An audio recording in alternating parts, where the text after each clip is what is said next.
Right. As for me, I was working with a group of students I was not directly involved with in the sense that I wasn't teaching them. But the students I recruited, I managed to do so through a colleague who was teaching them. So there was that dynamic in the way we were relating, in the sense that they knew that I am carrying out a research project or trying to understand the impact of Insessional EAP using the sort of sessions that a colleague of mine was working with them. And this kind of like raised questions for me, ethical questions regarding when they tell me what they're telling me, are they telling me what they do? Are they telling me what they think they do? Or are they telling me what they think they do or what they want me to think they do? But then the overarching principle from an ethical point of view that I used in my project is the relational ethic inspired by Ubuntu, the African ontology epistemological frame, which talks about relationality. This is something which pushed me or helped me to rethink what it means to be a subject, not just in a research project, but a subject undertaking an in-sessional course, for example. And another thing with the Ubuntu ethic is that it helped me to institute in my project what is called the ethic of care, where I related with the participants as colleagues, not just as students.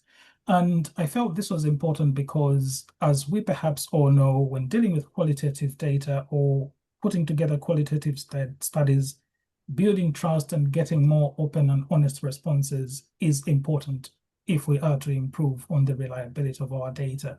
And that is something which I instituted in my project from an ethical point of view.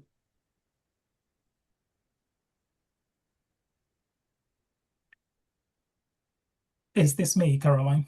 Yes, that's Right. okay, Jeff. So in terms of data generation and data analysis, like I said, I recruited students, 7 students from the School of Education, and Caroline, I think, was working with about 6 students from the School of Design. Four, So, 14. or 10 students, sorry, 14. from the School of Design.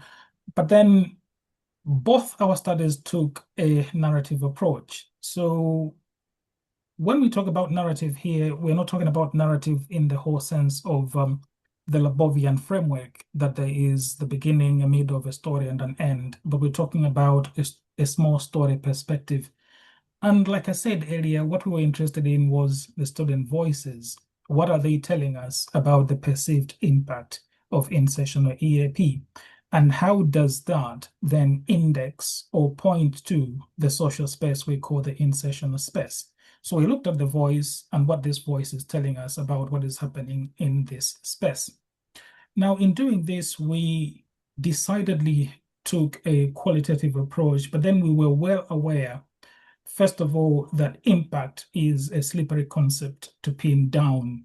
And if you read through the literature, one of the things that comes out clearly is that for you to understand impact properly, then you need to adopt a mixed methods approach.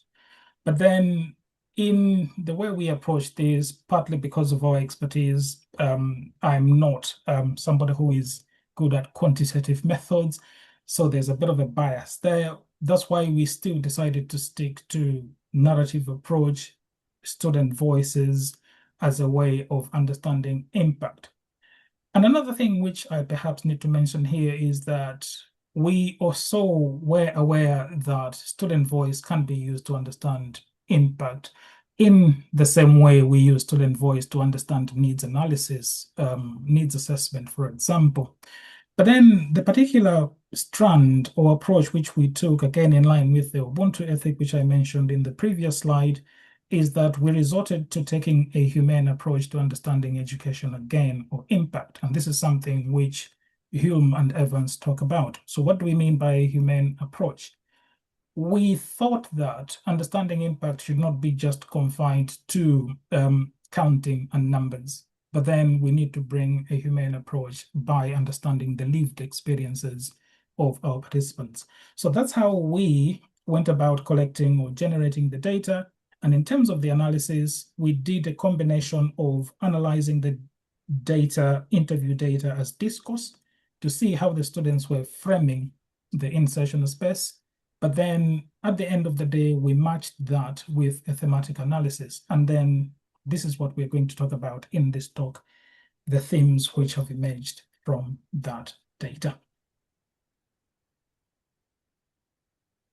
You happy to carry on, Jeff? Right, yes. So this is just an overview of, just to give you a test perhaps of the sort of data which we're going to draw on in a moment. One of the things that was central when we were combing through the data, and perhaps I need to say that when we set up these projects, Caroline and I, we did not do this in consultation with each other.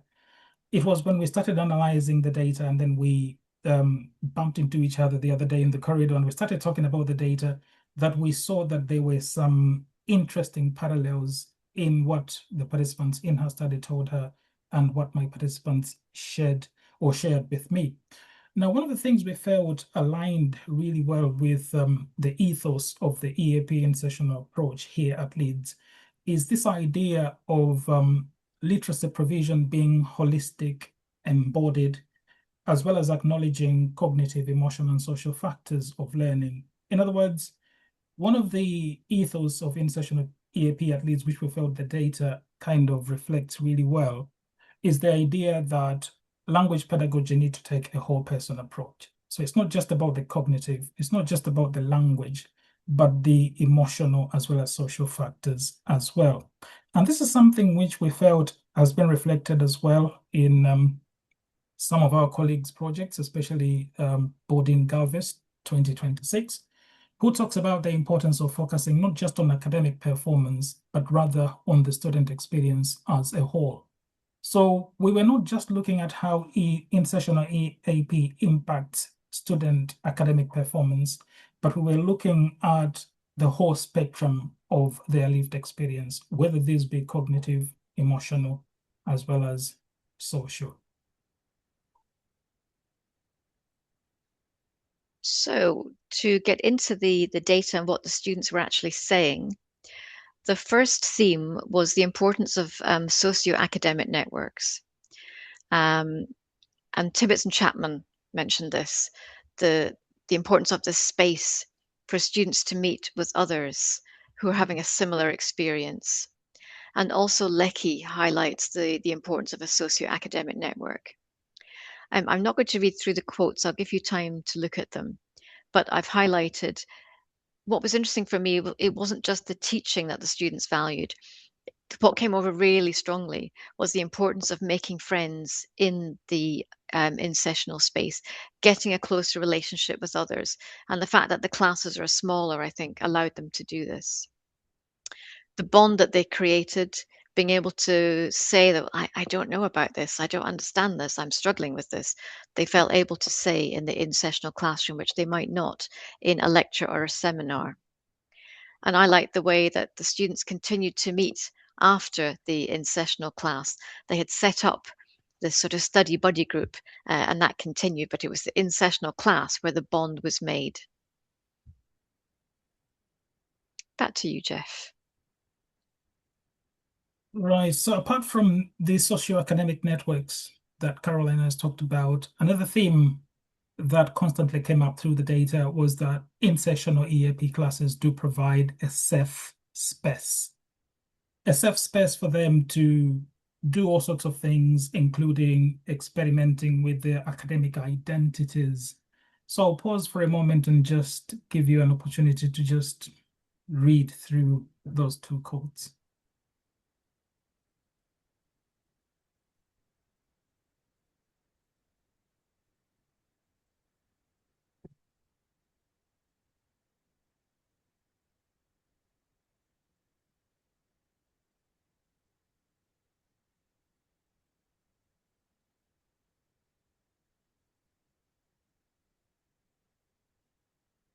Right. So I think what is key for me here is, apart from the words that have been highlighted where students say, when I go to this class, I feel no burden at all. It's like all the inhibitions are gone. When they go to the in-sessional EAP class, the tutor is always there, the tutor is supportive. So you can actually pick that they are indexing different aspects which they value, different aspects which positively impact their sense of belonging in a different context. And then if you look at the first quote, for example, you can actually pick different voices in there. For example, you hear the voice of the in-sessional tutor. Oh, no worries. If you have any questions, just talk with me or have an appointment with me. And then from there, it's back to the voice of the student. She is always there for you. And then one thing which I felt was really, really profound as well in the data as well. We're going to talk about this as we go along is this idea of giving their students psychosocial support. So, for example, one of them said Chinese students sometimes need mentor support, and we can feel the warmth from the tutor.